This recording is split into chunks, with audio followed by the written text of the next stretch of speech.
What's going on, everyone? So the Los Angeles Lakers, we're all tired of their lack of effort, right? Lakers obviously need a trade. It's something we've talked about all offseason long. But in the meantime, until a trade happens, we need to be the best version of ourselves possible. We need to give the best effort on a nightly basis, right? It's inexcusable the way that the Lakers have played the last few games. There's no reason that your 40-year-old, year 22 player should be giving you the best effort out of everybody on your roster, right? It's inexcusable that he's the only guy that's willing to show up on a nightly basis, right? Obviously, LeBron is otherworldly at times. Guy's still a top 10 player.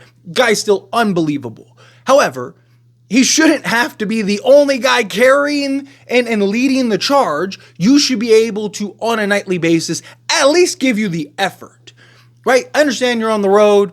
I understand you're learning new offense. You got a new coach, trying to figure some stuff out, but that's not what this was.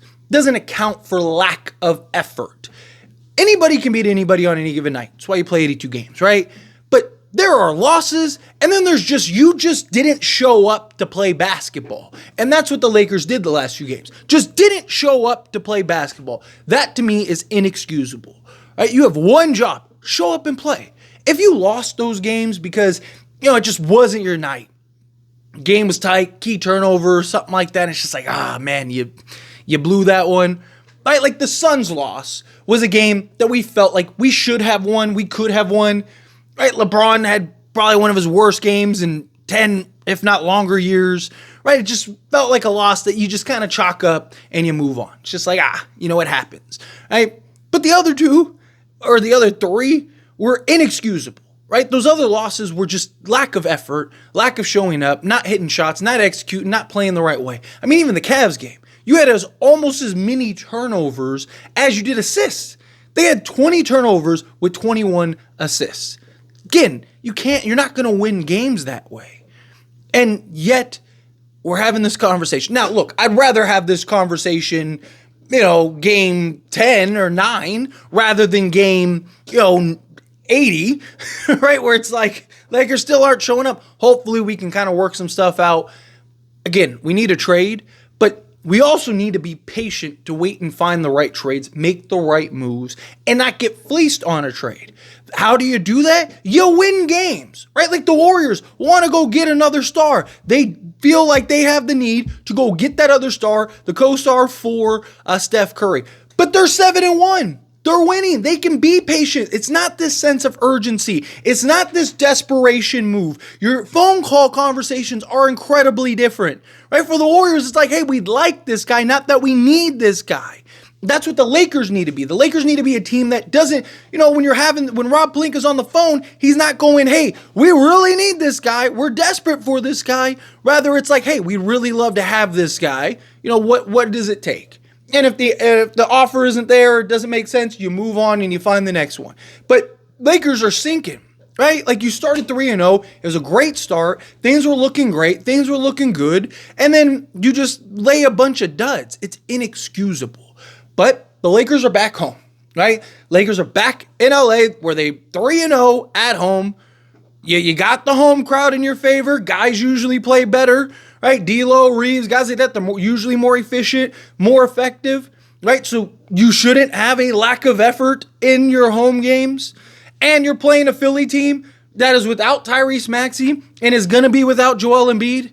So again, you have another matchup that is inexcusable for you to lose. You better not lose. You have to win this game, right? You need to show up. And look, again, if AD doesn't play and Rui doesn't play and, we're missing a couple key guys, right, and we lose the game, okay, maybe it's a different conversation, right? But how do we lose the game?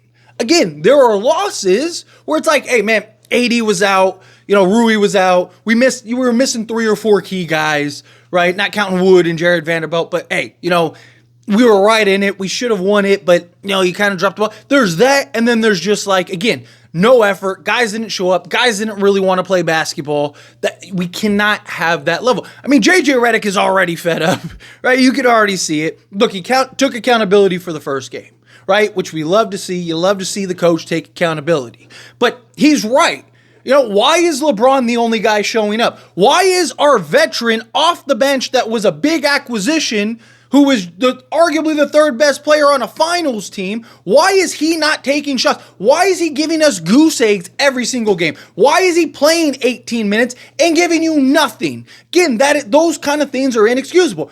Everybody wants to get on Max Christie, right? Max Christie this, Max Christie that. Why are we getting on the 21-year-old kid who this is his first real opportunity and should have already had this opportunity so he would have gotten this type of season already out of the way, right? Why aren't we blaming the 28-year-old that was a key acquisition on this roster? Where's Gabe Vincent been? Why hasn't Gabe Vincent showed up, right? Like, he just what?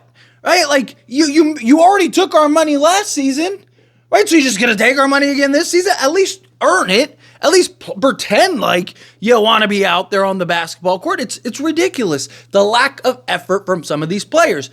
Look, we need to break up the backcourt. D'Lo and Reeves, D'Lo is getting completely phased out at this point, right? They're running Reeves in a lot of the actions and kind of the setup man. And D'Lo, unless he's just shooting the lights out, really becomes a liability out there because can't defend, doesn't rebound well, doesn't apply rim pressure, he doesn't do anything else, and you don't need his playmaking to the level that we did last season, right? So he kind of gets phased out. At some point, you need to move off him. I mean, look, I think there's a genuine argument to inject Cam Reddish because he's one of the only guys that's giving you effort regularly. And two, I do think you need a better balance, right? So I think you do at some point. I'm not saying you have to necessarily do it today, but at some point, I do think you need to kind of maybe change things to give you better balance in the starting unit as well as off the bench. Particularly the bench scoring could really be impacted in that way. Maybe it's one of those things where you stick with the starters, but like the closing unit is with Cam Reddish instead of like a D'Lo or a Rui, something along those lines. I could see something like that. But regardless, Lakers got to figure some stuff out. We knew that there would be some hurdles and some hiccups along the way. Right? Yes, it's the same team, but you're running an entirely new offense, entirely new system, entirely new coaching staff, still dealing with some injuries, still dealing with some stuff, right? Nobody, I don't think, thought it was going to be perfect out the gate, and that's fine. Again, the idea was through 10 games, if you're 6-4 or 7-3, but you're seeing the growth, development, and momentum, and it's like, okay, this team is only going to get better as we progress, then that's beautiful. Right? Like, you're in good shape.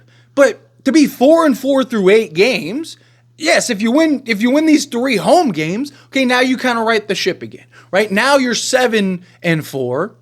Right? So now all is back to being good. We're feeling good. We're feeling confident again. And you continue to build that momentum. But if we end up losing this game and then you lose the next one, I mean, this could go sideways very fast.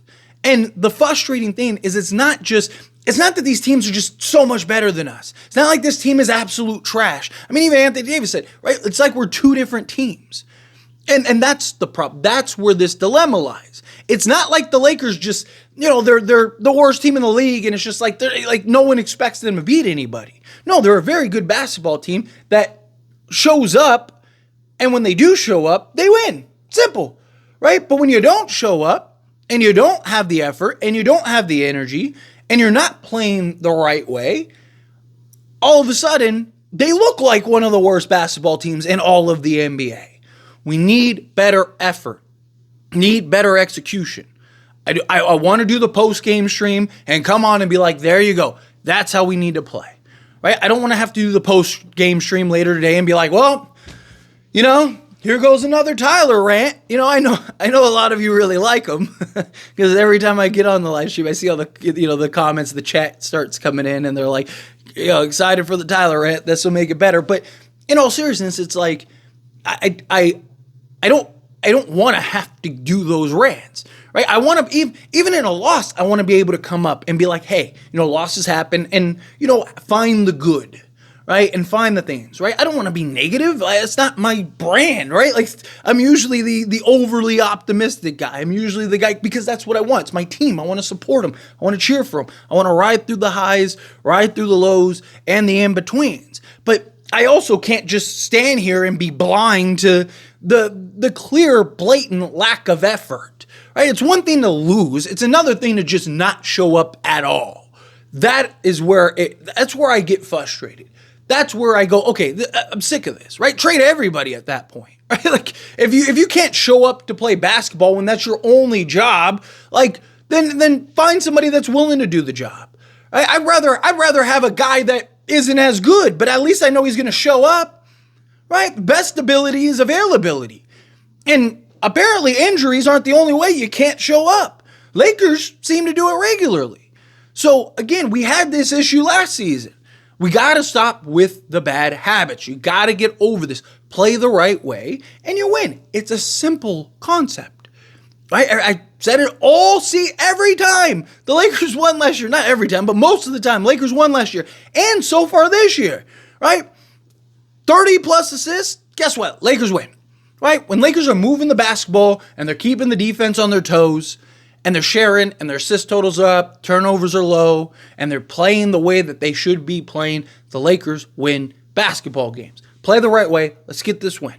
No Joel Embiid, no Tyrese Maxey, no reason for us to lose. But anyway, as always, this is a discussion, and I pass the question to you. Let me know your thoughts and opinions down in the comments below. What do you think? How do you feel? What are your thoughts? Do you agree with me? Disagree with me? Kind of mixed in the middle? However you feel, whatever your thoughts are. Love to hear it, so let me know down in the comments below. That being said, if you haven't liked this video, hit that like button. Helps me a lot. So we enjoy these types of videos, and I truly appreciate it. Not subscribe channel, hit that subscribe button. Turn on the bell notifications. Appreciate y'all. See you in the next one. Thank you.